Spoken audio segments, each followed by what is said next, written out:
আসসালামু আলাইকুম ওরহমতুল্লাহ। 10 মিনিট মাদ্রাসায় আপনাকে স্বাগতম। স্ত্রীর কাছে স্বামীর 17টি হক আছে। কোন কোন হক স্ত্রীকে আদায় করতে হবে জেনে নিন। নম্বর 1, সর্বদা স্বামীর মন জয় করার চেষ্টা করা। নম্বর 2, স্বামীর সাথে অসংযত আচরণ না করা, স্বামীকে কষ্ট না দেওয়া।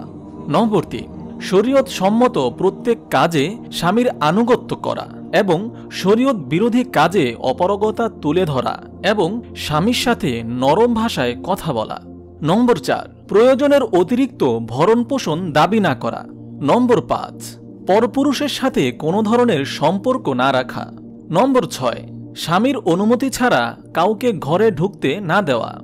নম্বর 7, অনুমতি ছাড়া ঘর থেকে বের না হওয়া। নম্বর 8, স্বামীর সম্পদ হেফাজত করা, অনুমতি ছাড়া সেখান থেকে কাউকে কোনো কিছু না দেওয়া। নম্বর 9, স্বামীকে অসন্তুষ্ট করে অতিরিক্ত নফল নামাজে মশগুল না থাকা, অতিরিক্ত নফল রোজা না রাখা। নম্বর 10, স্বামী মেলামেশার জন্য আহ্বান করলে শরীয়ত সম্মত কোনো ওজর না থাকলে আপত্তি না করা।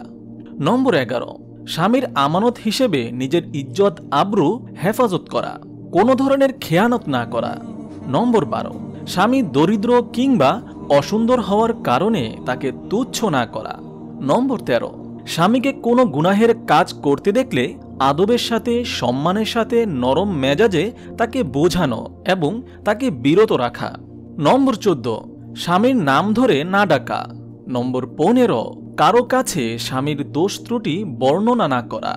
নম্বর 16, শ্বশুর শাশুড়িকে সম্মানের পাত্র মনে করা, তাদেরকে শ্রদ্ধা করা, ঝগড়া বিবাদ কিংবা অন্য কোনো উপায়ে কষ্ট না দেওয়া। নম্বর 17, সন্তানদের লালন পালনে অবহেলা না করা।